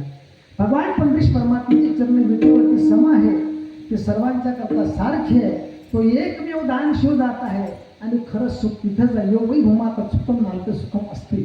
असं असताना भगवान पंडित परमात्मा षड्गुण ऐश्वर रमाकांत श्री रमाकांत श्री विठ्ठला, असं असताना भगवान परमात्मा ज्याच्या चरणाच्या जवळच खरं सुख आहे, ते तो तुझीचा. भगवान परमात्मा फक्त सांगितलं समचरण आहे, तो सर्वांच्या करता सारखा आहे. देवीच्या अवतारामध्ये जर विचार केला तर भगवान परमात्मा चरण सम नव्हते. भक्ता राखे पायापासी आणि दुर्जनाशी संवादी. त्यांनी भक्ताला आपल्या जवळ धरलं आणि दुर्जनाला दूर रोखलं. हे बाकीच्या युगातलं काम देवाचं आहे. परंतु या भगवान पंडित परमात्म्या बाबतीत जर विचार केला तर त्याची चरण सर्वांच्या करता सम आहे, सारखे. खटनट यावे, शुद्ध होऊन जावे, दवंडी पिठी व्हावे चोखा नळा. भगवान परमात्मा सर्वांच्या करता सारखा आहे. किंवा आपण नेहमी म्हणतो यारे यारे लहान थोर या ती भलत्या नाही ना, सर्वांच्या करता सारख्या. म्हणून एवढं 3 लहान लहान लेकर कीर्तन उभी नाही काय. बाकीच्या ठिकाणी कथा कीर्तन प्रवचन जर सोडलं तर बाकीच्या ठिकाणी वयाचं बंधन आहे. इतकं वय झाल्याशिवाय तुम्हाला आम्ही करू येत नाही. 18 वर्ष वय झाल्याशिवाय मतदान करता येत नाही काय. 21 वर्ष पुरुषांच्या करता, 18 वर्ष मुलींच्या करता, महिलांच्या करता झाल्याशिवाय विवाह करता येत नाही. पण कथा कीर्तन प्रवचन एवढं मोकळं झालं ना, कोणी येऊ शकता, कधी येऊ शकता नाही काय. काहीच अडचण नाही. फक्त इथं श्रद्धा आणि भाव पाहिजे. बाकी द्यावेनं लगे फारसे भित्त झाले एक चित्त तरी बोलतं का. फक्त मनाने इथे यायचं आणि भगवान परमात्म्याची कृपा आहे. आणि ही योगाग आपल्या गावाला मोठा वारसा लाभला आहे विठ्ठल महाराजांचा, विठोबा महाराजांचा. ज्या माध्यमातून आपण कथा कीर्तन प्रवचन करतो, हे भगवान परमात्म्याची कृपा आहे. तुमच्या आमच्याकरता मुक्त झालं नाही परमार्थाचा आनंद उपभोगण्याचं. पण तुम्ही आपण येत नसो हा ज्याचा त्याचा बुद्धीचा प्रश्न ज्याचा वैयक्तिक प्रश्न आहे. पण कधी आनंद वाटते की छोट्याशा गावामध्ये इतक्या मोठ्या बहुसंख्य महिला लाडक्या बहिणी जमल्या आहेत. हे काही साधी गोष्ट नाही. आणि तुम्ही पुरुष मंडळी एवढी जमले साधी गोष्ट नाही. आणि हे भाविक जीवनातले ज्ञानोबा तुकोबा मंडळी नाही काय ते त्याच्या मुक्त आनंदाने त्या आवडतात. त्यांना काही घेणं नाही ठेका पोकड्या मतपत पोकड्या काही घेणं नाही त्यांना. पण त्याचा आनंद आहे की आम्ही काळजी उभा आहे. आणि खरंच आहे हे यांना पाहिल्यानंतर माता मुलींना किंवा यांना वाटत असेल की आमच्या घरातही असं असलं पाहिजे. पण असं असलंच पाहिजे. पण आता लोकांच्या इकडे करण्याचं भाजी हे बोर्ड यावर्षीचं आहे सिगरेट ही मागच्या वर्षीच्या कुठल्या वाचलं नाही फक्त शिबिर दिसलं बालसंस्कार वर्ग म्हणून म्हटलं हे काळाची गरज आहे. ठीक आहे लोकांनी इकडे आणलं पाहिजे मुलांना मुलींनाही शिकवलं पाहिजे लहानपणापासून. पण आपली शोकांती काय की आपण धार्मिकतेचं शिक्षण देत नाही किंवा ज्या वयात त्याच्यावर चांगले संस्कार टाकले पाहिजे ते संस्कार त्या वयात आपण देत नाही. मग वेळ निघून जाते मग पस्तावतो. मग काय जो करण्याचं करू दे अटकिरे पछताय बिन लगायला बाबून का आम का असं नाही काय वेळ निघून गेल्यानंतर आपण काय करू शकत नाही. म्हणून ते वेळ येण्याच्या आधी सावध झालं पाहिजे. मुलांना चांगले संस्कार दिले पाहिजे. त्याला परमार्थाचे धडे त्याच्याकडून मिळवले पाहिजे. जगद्गुरु तुकोबाराय असतील आईसाहेब जिजाऊ असतील त्यांनी छत्रपती शिवाजी महाराजांना तसे बालकडू पाजलं. त्याचा परिणाम हिंदवी स्वराज्याची स्थापना त्यांनी केली. मला हे सांगायचं की प्रत्येकाच्या जीवनामध्ये जर लहानपणापासून जे संस्कार दिले त्या संस्काराचा परिणाम भाविक जीवनामध्ये तो त्याच्या पायावरती आनंदाने उभा राहतो. आणि उभा राहताना तो असा वागतो जगतो की त्याला पाहून त्याच्यानंतरची जी पिढी आहे ते समाधानानं सांगतो की नाही आमची हे आहे त्यांची आवड. हे आपल्याकडे पण लोकांना आदर्शवत जीवन वाटलं पाहिजे. अशा पद्धतीने आपण जगलं पाहिजे. ते जगण्याच्या करता संत महात्म्यांचे विचाराचे कास आपण म्हणली पाहिजे. जगद्गुरु तुकोबारायचा गाथा असेल मानवी ज्ञानोबारायची ज्ञानेश्वरीची आदिगुरु संत महात्म्यांचं वाङ्मय असेल त्यांचं आपण मनन चिंतन पठण केलं पाहिजे. कथा कीर्तन प्रवचनामध्ये गेलं पाहिजे. वेळी वेळ नसेल तर किमान सकाळ संध्याकाळ हरिपाठ घेतलं पाहिजे. नाही सकाळ संध्याकाळ एक टाइम द्या नाही एक टाइम जमत बाबा. साधा रामकृष्णने म्हण तू आहे तिथं कामामध्ये काम आणि काही म्हणा एवढं तर केलं पाहिजे. तो एवढं करण्याची तुमच्या आमच्या अंतकरणात निर्माण होत असेल होत नसेल त्याच्यापेक्षा जीवनातली दुसरी शोकांतिका कोणती नाही.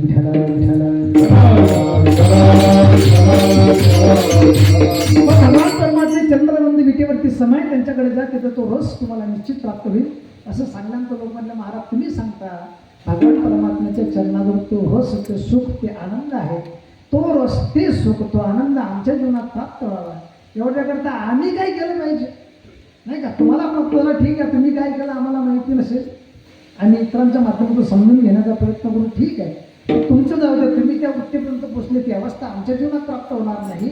पण ते सुख तो आनंद ते समाधान आमच्या जीवनात प्राप्त व्हावं तेवढ्याकरता भगवान परमात्म्याने आम्हाला कृपा करावी. भगवंतांनी तो आमच्या जीवनात प्राप्त करून द्यावा तेवढ्याकरता आम्ही काय केलं पाहिजे.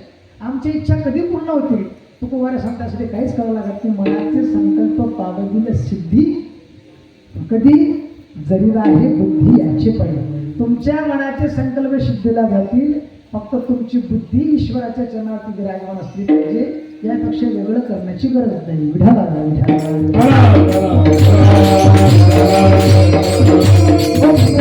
तुम्ही आपण सर्व करू शकतो पण बुद्धी देवाच्या चरणावर अर्पण करणं परमार्थाकडे वळवणं फार कठीण आहे. बाकीच्या सर्व गोष्टी आपण करतो नाही का. काही करायला त्याला लोकांच्याकडे गर्दीने मागायला तर लोकांना महाराज 100 ने 1000 मला द्यायला तयार आहे. पण तुम्ही म्हणसा विना घ्या त्या रिकाम्या गोष्टी आम्हाला सांगू नका नाही काय. किंवा कीर्तना दे ती आपल्याला जमत त्याच्यावर अगोदर आहे. अरे शेतात जंगलात आमची ढोरायचे का उपाशी मारता मला तुमचं लोक ऐकून लागला 1000 ने 2000 रुपये म्हणजे लोकांची वृत्ती आहे. आणि दुसरं काही करायला तयार आहे. पैसे 1000 ने 2000 रुपये घ्या पण परमार्थ तिकडे आणू नका. तिकडे दिवसभर नको ते कवाळे करते पण इकडे यायचं म्हणून लोकांच्या अंगात ते काटा उभा राहतो. सज्जनांनो तुमची बुद्धी जर त्या भगवान परमात्मा चरणावर विराजमान केली तर निश्चितच तुमच्या आमच्या मनाचे संकल्प तो सिद्धीला नेईल. कारण तोच एक दानशूर दाता एकमेव दानशूर दाता भगवान परमात्मा आहे. त्याच्याशिवाय दाता म्हणण्याच्या लायकीचा कोणीच नाही.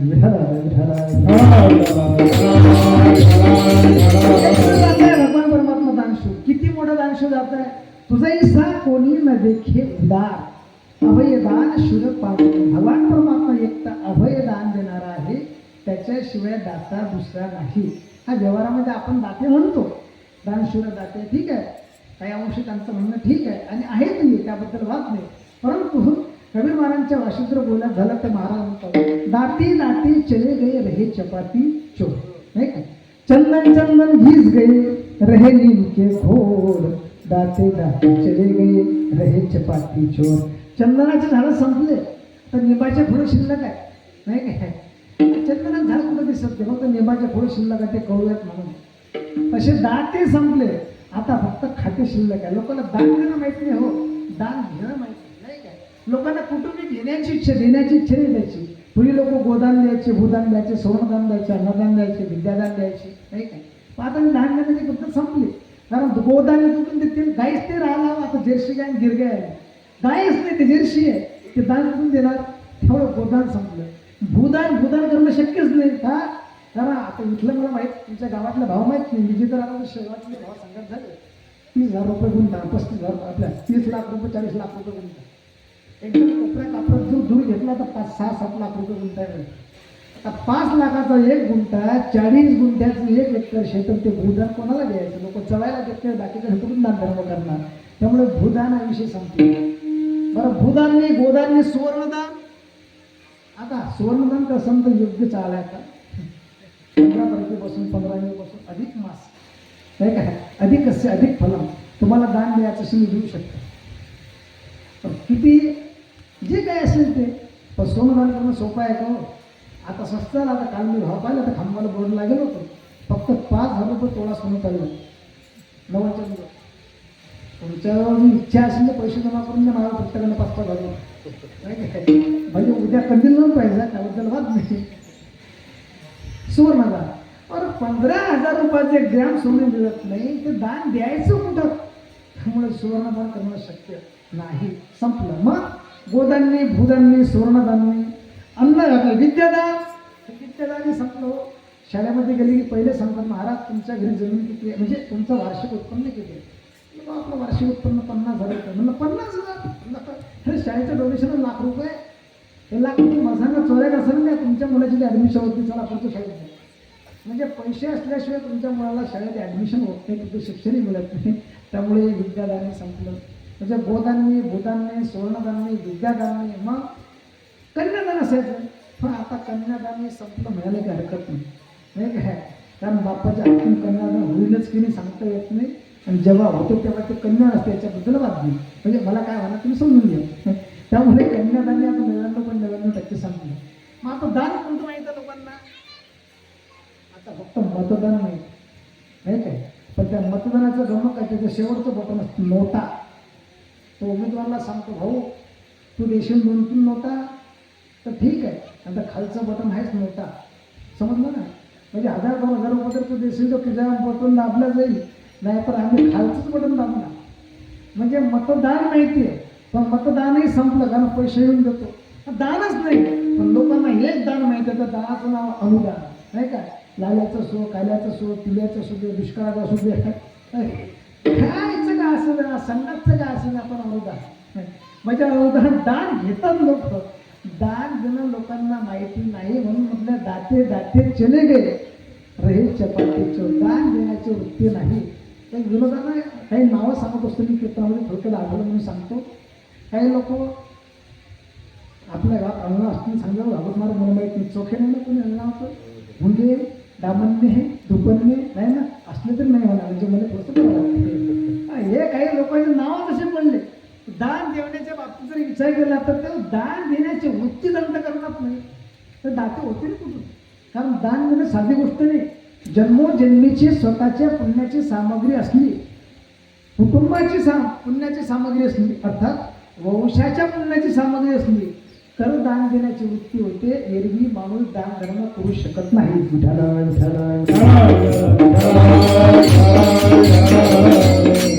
सुशल मातृपुण्येन पितृपुण्येन चतुरता. त्याच्या पुढचं दातव्य वंश पुण्येन आत्मपुण्येन सौभाग्यता. दातव्य वंश पुण्येन, दान देण्याच्या करता वंशाची पुण्यही पाहिजे, अर्थात आपल्या खानदानाची पुण्यही पाहिजे, तेव्हा कुठं दान धर्म आपल्याच्याने केल्या जाते. एरवी दान देण्याची वृत्ती अंतःकरणात निर्माण होत नाही. मी जे नावं सांगितले थोडक्यात उदाहरण त्यांना आठवलं म्हणून सांगतो. एवढे लोक दान देण्याच्या बाबतीत कृपणपणा करतात, कंजूसपणा करतात, हात मागे वळतात. किती मागे वळतात? एका ठिकाणी जेवण संपले, म्हणजे मुलाकडची मंडळी मुलीकडे आली होती, जेवण संपले आणि मग आपल्याकडची पद्धत आहे पान सुपारी नाही का, शोभ सुपारी पान सुपारी काय असेल असेल ते ठेवलं जाते. पण त्यांनी म्हटलं महाराज जेवण झाले काही पान सुपारी वगैरे. तुम्हाला भाऊ पान सुपारीची पद्धत आहे पण आम्ही पानं ठेवत नाही. का? कारण पान खाण्याचे शास्त्र आहे. पानामध्ये 13 वस्तू असाव्या, त्रयोदशी पुन्हा विडा असावा आणि पान किती खावं याचं शास्त्र आहे. असं म्हटलंय, एक पान सुखारोग्यम द्विपानं निष्फलम हवे अतिश्रेष्ठ त्रिपाणंच चतुर्थम पंचकम तथा. पान खायचं असेल एक पान खायचं. द्विपानं निष्फलम हवे, 2 पानं खाणं निष्फल आहे म्हणून पानपट्टीवाले ते पोलेजन करून देतात नाही का, हे मागचं पुढचं टाकून देतात, 2 पानं देत नाही. द्विपानं निष्फलम हवे अतिश्रेष्ठ त्रिपाणंच. खायचं असलं 3 पानाचा विडा खा. तुम्ही महाराज तुमच्या गोळ्या सगळ्या का 3 पानाचा विडा आम्ही शेवटी घालतो तोंडात, पेडवर बांधला नाही काय. 3 पानाचा आणि 4चा खाय बाबा, 5 पानाचा विडा खाय. तर 13 वस्तू टाक, पण स्वतःच्या घरच्या नाही, लोकांच्या घरच्या 13 वस्तू टाकायच्या आणि 5-5 पानं खायचे. आहे तर 2-4 एकर ती चालली ती नाही काय. स्टेशनवर बसायला घेऊन कोटरा घेऊन. पण त्याची पद्धत होती. म्हणलं भाऊ पान सुपारी, म्हणलं पान सुपारी नाही फक्त सुपारी. म्हणलं ठीक आहे आणा सुपारी. म्हणलं आणा सुपारी. अहो दरवाजाला लटकवलेली आहे. दरवाजाला लटकवलेली म्हणजे काय म्हणलं, जेवण झाले ना म्हटलं हे काय का ना जायचं सुपारी तोंडात धरायची चोखायची चाललं जायचं ते चोखे. म्हणजे सुपारी सुद्धा ते फोडून खात नाही. किती कंजूस माणसं. हे बोलले याच्यापेक्षा पलीकडे कंजूस माणसं आहे नाही का. ते होऊन घे हेच मुलीकडचे मुलाकडे गेल्या दुसऱ्या दिवशी येथेच जेवण झाले. म्हणलं का तुमच्या दरवाजाला सुपारी. म्हटलं आहे. म्हटलं चोखून नका. म्हटलं का चोखून एक दिवस समाप्त होईल, फक्त हुंगा नाही का. म्हणजे सुपारी खात नाही पोटाला ती किती कृपण माणूस आहे, कंजूस माणूस आहे. तो काय दान धर्म करणार, काय त्याला दाते म्हणतात, याला म्हणतात भुंगे. विठाला विठाला विठाला. एवढे कृपण माणसं त्याच्याकडून दान धर्माचे काय अपेक्षा करतात. कारण दान देण्याच्याकरता मी पहिलेच बोलून गेलो, त्याच्याकरता वंशाची पुण्यही पाहिजे. आणि अशी वंशाची पुण्य असली तरच माणूस दान धर्म करतो. ज्या दान धर्माच्या माध्यमातून सत्ता हे भावी भगवान परमात्म्याच्या मंदिराची वास्तू उभी राहते, एवढी शक्य होत नाही. मला सांगायचं दाता जर म्हणसाल तर एक म्हणून दाता फक्त भगवान पंढरीश परमात्मा आहे. त्याच्याशिवाय दुसरा दाता नाही. तो दानशूर आहे, दयाळू आहे, तोच खरा दाता आहे. त्याच्याकडे जा. तुम्ही जर त्यांच्याकडे गेले तर निश्चित तुमच्या मनाचे संकल्प सिद्धीला जातील. यात अजिबात तिळमात्र शंका नाही. तुमच्या मनाचे संकल्प सिद्धीला जातील. परंतु तुमची बुद्धी त्या भगवान पंढरीश परमात्म्याच्या चरणावरती विराजमान असली पाहिजे. मनाचे संकल्प सिद्धीला जातील म्हणजे निश्चित फक्त बुद्धी तिकडे गेली पाहिजे. तुमची मनबुद्धी जर ईश्वराकडे वळली तर सर्व काही शक्य होतं. पण मी मला सांगून गेलो की तेवढं सोडून लोक सर्वच करायला तयार आहे. कारण मनाला परमात्म्याने एवढी सोपी गोष्ट नाही. तुमचं आमचं जाऊ दे. जगद्गुरु तुकाराम महाराजांना प्रश्न पडला मनाला परमात्मा आणावं कसं. नामदेव महाराजांना प्रश्न पडला मनाला परमात्मा आणायचं कसं. भगवान परमात्मा लाल का भक्त अर्जुन, त्याला प्रश्न पडला. देवानं सांगितलं अर्जुना तू मन हे इच्छी करी माझीची बहिणी प्रेम धरी सर्वत्र नमस्कारी मज एकाते. भगवान परमात्म्यानं सांगितलं बस तू एक काम कर. म्हणे मनुष्यानाम कारण नंतर मोक्ष असं आहे.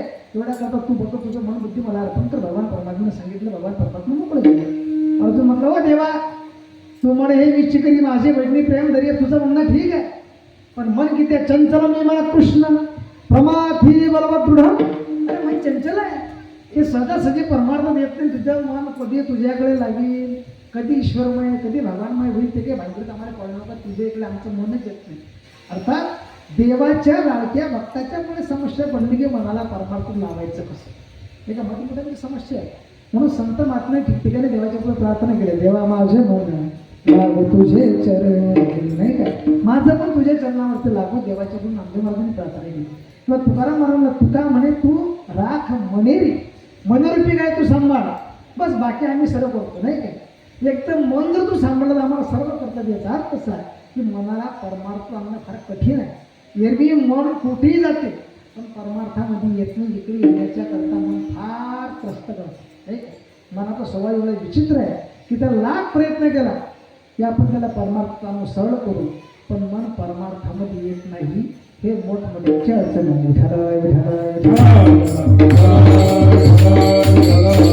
महाराज असं कसं काय आम्हाला तर वाटत नाही, तुम्हाला नसेल वाटत, तुम्हाला प्रश्न नाही उत्पन्न करूया झाला. परंतु ज्यांनी मनाला परमार्थ आणलं त्यांच्या पुढे मोठी समस्या मनाला परमार्थ आणायचं कसं नाही काय. ज्यांनी प्रयत्न केले त्यांची समस्या आहे.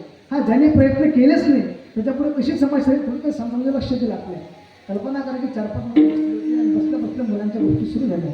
4-5 दिवसांची भरामध्ये ॲक्सिडेंट झाला नाही काय. यातच पलटी झाली तर आपल्या गावातून माणसं होती, महाराजी होती. कोणाच्या हाताला लागलं, कोणाच्या पायाला लागलं, कोणाला कुठं लागलं, काय असं नसेल ते होऊन ती घटना घडली.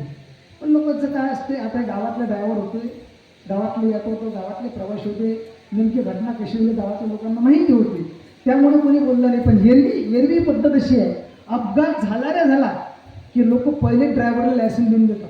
कोणतं पिलेला होता. लोक एवढी एक्सपर्ट आहे की जो माळकरी असेल, सांप्रदायिक असेल, धार्मिक असेल, त्याच्याने काय अपघात होईल, पण लोक समजा नाही ड्रायव्हर यायला म्हणजे पिलेलाच होता. आता यांच्याकडे लायसन देण्याचं परमिशन कोणतं हेच माहिती, पण डायरेक्ट लोक बोलतात पिलेला होता नाही काय. अशा लोकांच्या गोष्टी सुरू झाल्या आणि बोलतात लोक म्हणलं हो ते काय गाडी चालवेल, तू काय ऑटो चालवेल, तू का 407 चालवेल, तू का ट्रक चालवेल, हा पठ्ठ्या आज लोक पठ्ठ्यातून ॲक्सिडेंट झाला. मग त्याला सर म्हटलं काय रे बाबा, तुझ्याच्यानं आजपर्यंत ते ॲक्सिडेंट झालाच नाही मान्य म्हणा, पण तू गाडी चालवतो कोणती, ॲटो चालवतो म्हणा आहे, मला 4 चाकी म्हणा डोक्यावर पडले नाही, मला मग एस टी चालवता का तू, मला आहे एस टी चालवत नाही, मला 4 चाकीनी 10 चाकीनी का 16 चक्क्यात ट्रक चालवतो मोठा, मला तेही चालवत नाही. अरे मला ते 2 व्हीलर चालवतं का, म्हटलं महाराज गाडीत चालवून जाऊ, त्या गाडीत बसत नाही पठ्ठे, मला मला का तो गाडीत बसतच नाही, ॲक्सिडेंट होईल कसं नाही काय. जे बसतात त्यांची अडचण आहे, जे चालवतात त्यांची अडचण आहे. एवढ्या मोठ्या ट्रॅफिकमध्ये पठ्ठ्या गाडी चालवते पण धक्का लागू देत नाही. अरे मूर्खा तू कधी गाडीत बसलाच नाही, तुझ्या अपघात होईल कसं नाही काय. म्हणजे ज्यांनी प्रयत्न केले त्यांनी म्हणावं असं होते किंवा असं होत नाही. ह्या नशीब त्याला स्वतः सांग 2-4 मुलांची गोष्टी करता असं विचारलं, अरे बाबा तुझं शिक्षण किती आहे, पण महाराज माझी 10वी झाली. म्हटलं तुझं, म्हटलं 12वी. तुझं, म्हटलं महाराज मी BSc करतो. तिसऱ्याकडे हात केला पण महाराज याची PhD झाली. म्हटलं आनंदाची गोष्ट आहे. चौथ्याकडे जेव्हा हात केला तेव्हा सर्व मुलं फक्त हसायला लागले. म्हटलं का रे बाबा, आतापर्यंत 10वी 12वी BSc PhD हे सगळं ठीक होतं, पण याच्याकडे हात केल्यानंतर तुम्ही हसायला लागले, भानगड काय. याचं कारण आहे महाराज, हा कोरोनाच्या टायमात 11वी आणि 11वीला नापास झाला. म्हटलं गिनीज बुकमध्ये नंतर 11वी, म्हटलं हो 11वीला, म्हटलं हो, पण पठ्ठ्या नापासच झाला नाही. म्हटलं बाबा तू किती शिकला, मला शाळेतच गेलो. आता जे गिरींना कधी शाळेत गेलं नाही ते कधी नापास होईल का, ज्याने कधी ड्रायव्हिंग केली नाही त्याच्यानं कधी अपघात होईल का.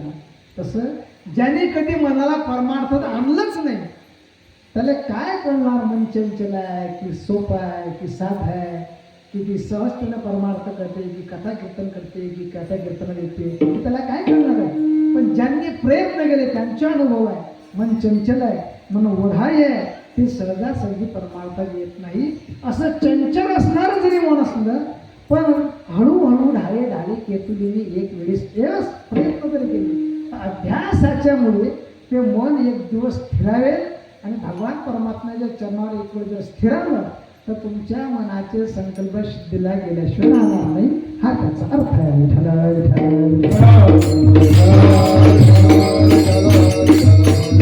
तुमच्या आमच्या मनाचे संकल्प सिद्धीला जावे, आपलं मन सुद्धा परमात्म्यामध्ये यावं, याच्याकरता हाताने टाळ्या वाजवून मुखाने भजन करावे. भगवान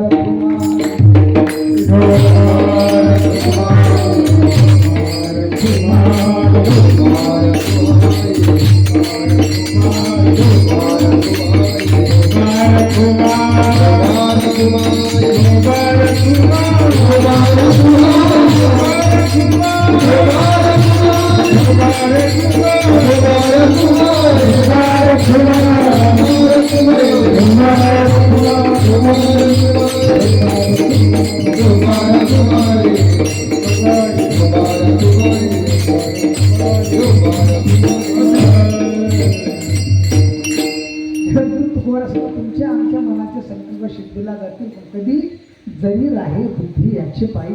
तर भगवान परमात्म्याच्या चरणावर तुमची बुद्धी अर्पण केली, बुद्धी जरी आली खेळावली तर निश्चितच तुमच्या आमच्या मनाचे संकल्प सिद्धीला जातील. फक्त बुद्धी ईश्वराच्या चरणावरती विराजमान होणं गरजेचं आहे. एक म्हणला महाराज हे तुम्ही सांगता, पण हा उपदेश तुम्हाला कोणी सांगितलं. तुकोबऱ्या सांगतात तुका म्हणे मज झालेले निरोपा. मला एवढ्याच करता पाठवलं. मार्ग हा सोपा, सुखरूप सोपा आणि सुखरूप मार्ग जगाला कळावा, एवढ्याच करता मला या लोकात पाठवलं. एरवी येण्याची गरज नव्हती, आली वैकुंठवासी. आलो याच कारणासी, बोलिले जे ऋषी साच भाले वर्ताया. सोपा आणि सुलभ मार्ग जगाला कळावा, एवढ्याच करता आम्ही ह्या लोकात आलो असे संत महात्मे म्हणतात. आणि तुकोबाराचा विशेष अधिकार तुका म्हणे मग धाडिले निरोपा मार्ग हा सोपा सोपा आणि सुखरूप मार्ग जगाला कळावा एवढ्याच करता आम्हाला ह्या लोकात पाठवलं असं तुकोबाऱ्या म्हणतात किंवा तुका म्हणे मज धाडिले निरोपा तेवढ्याच करता मला ह्या लोकात पाठवलं मी आलो वास्तविक पाठवतो वैकुंठाला इथे येण्याचं प्रयोजन काही नव्हतं पण तुम्हा मला भक्तीचा सोपा मार्ग सोपी वाट दाखवावी तेवढ्या करता संत महात्मे ह्या लोकात येत असतात आणि ह्या लोकातील भक्तिपंथ बहु सोपा भक्तिपंथ किती सोपा आहे किती सहजतेनं आपण भगवान परमात्म्याला प्राप्त करू शकतो त्याकरता कोणती साधना करावी ती साधना तुम्हाला आम्हाला कळावी ज्या माध्यमातून भगवान पंडित परमात्म्यावरती साध्य तुम्हाला आम्हाला साधता येईल तेवढ्याकरता संत महात्मे हे लोकांना आले एरवी त्यांना इथे येण्याची गरज नव्हती संत विठोबा महाराज त्यांना इथे येण्याची काही गरज नव्हती पण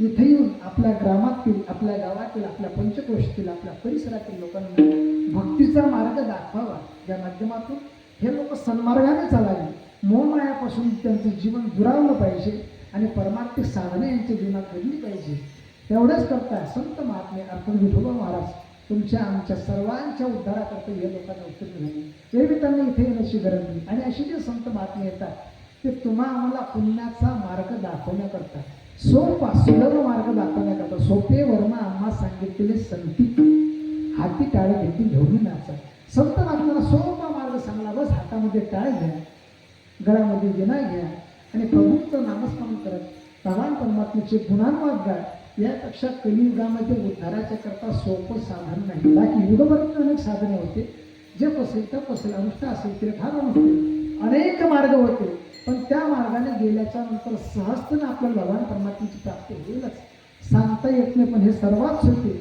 कुठं जाण्याची गरज नाही बैसोनी बस घरातून बसायचं ऐसोनी संसारी संसारात बसायचं घरातून बसायचं फक्त जिभेने परमार्थाकडे वळवायचं नाही काय जेव्हा वेग करू तर परमार्थाकडे जिभेने वळवायचं आणि त्या जिभेच्या माध्यमातून फक्त हरिमुख्य म्हणा किंवा भगवान परमात्म्याचं नामस्मरण करावं ही वृत्ती आपल्या अंतःकरणामध्ये निर्माण व्हावी एवढ्याच करता संत महात्मे हे लोकात येतात आणि ह्या लोकातील तुमच्या आमच्या उद्धाराचा मार्ग तुम्हाला सहज सोपा आणि सुलभ करून देतात नाही काय भक्तीच्या त्या वाटा आपण विचारतो हनुमंताला तर दुःख परमार्थाने विचारलं तेव्हा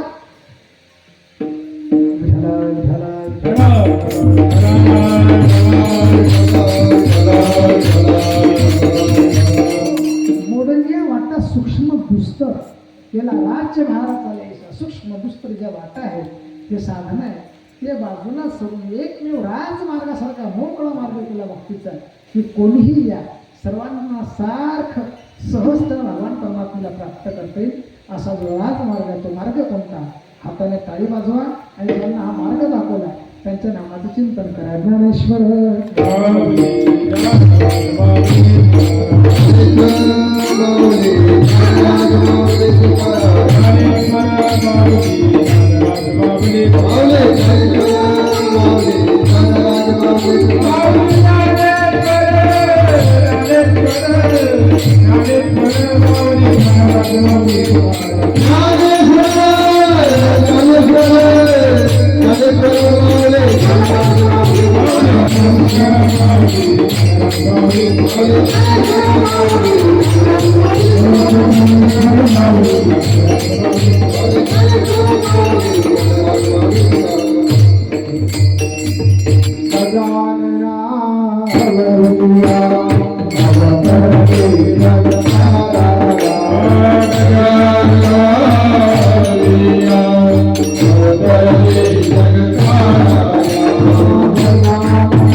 Jagannatha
बोलताना चुकीचं बोललं असेल वाचिक दर्शवून सोडेल द्या जे बरोबर आहे ते साधू संतांना सांगितलं आपल्या पदरात घ्या ते तुमच्याशी सुरुवातीला बोललो होतो 11:30 वाजता सोडेल माझ्या घड्याळामध्ये मी काटापुढे जाऊन मिळाला आणि तुमच्या चेहऱ्यावरचे सकाळचे 6 वाजलेले हे मला माहिती आहे म्हणजे फ्रेश मूड म्हणजे असं मला म्हणायचं हे त्यामुळे तुमच्या घड्याळामध्ये 12:30 वाजत असतील ते थोडा मोठ्यांची पुण्य लाभलेलं गाव आहे महाराजांच्या अमृततुल्यवाने ज्ञानरूपी गंगा वाहते महाराजांच्या मुखारविंदातून गेल्या 2 दिवसापासून श्रीमद भागवत कथा ज्ञानयज्ञ श्रवण करीत आहात माझ्या सर्व गावात गायक वाचक दिग्गज मंडळी आहे भागवत महाराज असतील आधी सर्व श्रोते मंडळी सर्वांच्या प्रेमानं सर्वांच्या सहकार्यानं हा सप्ताह संपन्न होत आहे श्री संत विठोबाजी महाराजांची मी एकच प्रार्थना करतो की जसा गेल्या 2 दिवसापासून म्हणजे आजच्या दिवसापर्यंत हा सप्ताह मोठ्या आनंदानं संपन्न होत राहिला असा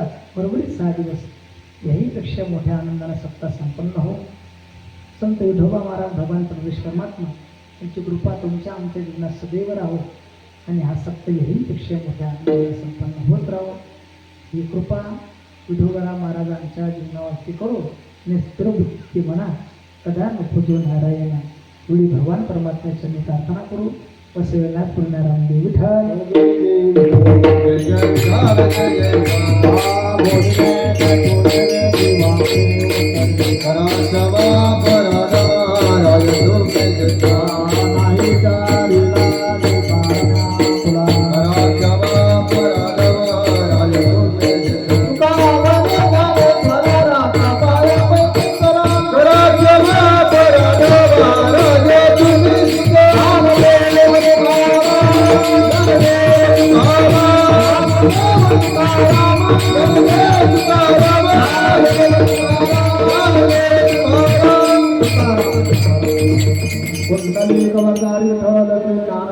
तुकाराम बाबाजी माऊली ज्ञानेश्वर महाराज